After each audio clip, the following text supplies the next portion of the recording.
नमस्कार स्टूडेंट्स, आज हम एक इंपॉर्टेंट कंसेप्ट डिस्कस करने वाले हैं दोबारा interest on partners regular drawings against profits के ऊपर। आइए जरा इसको एक बार समझते हैं। कहता है कि withdrawal of uniform amount in the beginning of every quarter during the year. अब समझने वाली बात है कि भाई यहाँ पे क्योंकि क्वार्टर की बात आ गई है तो मैंने क्या किया है, मैंने यहाँ पे 12 सर्कल्स जो बनाया है, ये 12 सर्कल्स मंथ्स को रिप्रेजेंट कर रहा है, बट मैंने इन्हें एक स्पेशल तरीके से बनाया है।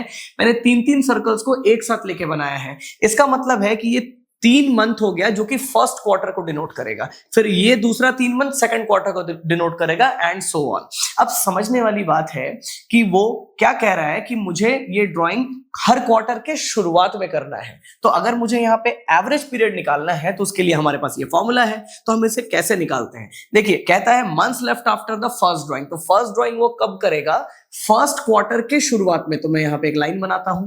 तो फर्स्ट क्वार्टर के शुरुआत का मतलब हो गया कि इस लाइन के अब मुझे बाद में देखना है कि कितने मंथ्स बच गए। आप अगर काउंट करोगे तो 12 के 12 ही मंथ्स बचे हुए हैं। तो मैं यहाँ पे 12 लिख देता हूं। फिर यहाँ पे plus months left after the last drawing. तो लास्ट ड्राइंग कब होगा, लास्ट क्वार्टर के शुरुआत में। लास्ट क्वार्टर के शुरुआत का मतलब है इसके बाद। हमेशा ये लाइन बनाने के बाद मुझे इसके राइट में देखना है कि कितने मंथ्स बचे। तो यहाँ पे 3 मंथ्स बचे हैं, तो मैं यहाँ पे 3 लिख देता हूं। And this gets divided by 2। This is nothing but 15/2 which is 7.5 months. अब ये तो फॉर्मूला वाला अप्रोच था। एक बार इसी सेम चीज को मेरे तरीके से समझते हैं। देखिएगा, मैं अगर सोचूं तो जब पार्टनर ड्राइंग करेगा पहली बार तो वो यहां पे करेगा।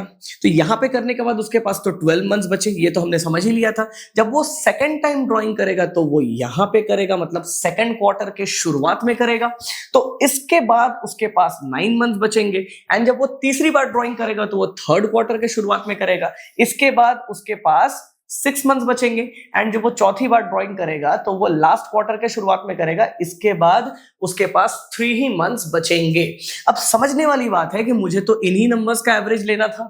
तो इसका एवरेज हम कैसे ले सकते हैं, so it will be 12 plus 9 plus 6 plus 3/4। 4 हमने इसलिए किया क्योंकि 4 नंबर्स का हम यहाँ पे एवरेज ले रहे हैं। अब समझने वाली बात है, ये जो न्यूमरेटर है हमारा, ये एक अरिथमेटिक प्रोग्रेशन है।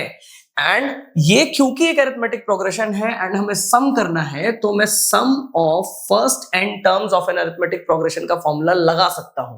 तो ये फॉर्मूला क्या है, this is n/2 multiply first term plus last term. यही फॉर्मूला हमने यहाँ पे इसलिए लगाया है क्योंकि हमारे पास फर्स्ट टर्म भी अवेलेबल है एंड हमारे पास लास्ट टर्म भी अवेलेबल है।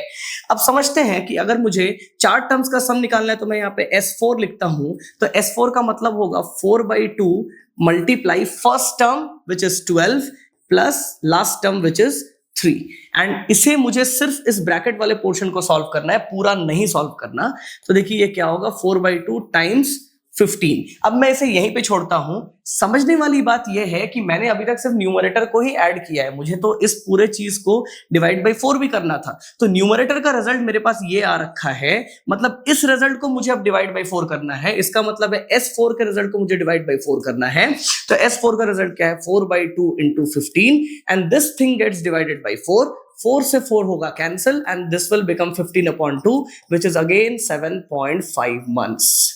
यही लॉजिक था इस फॉर्मूले के पीछे। क्या आपको ये पता था? Thank you very much.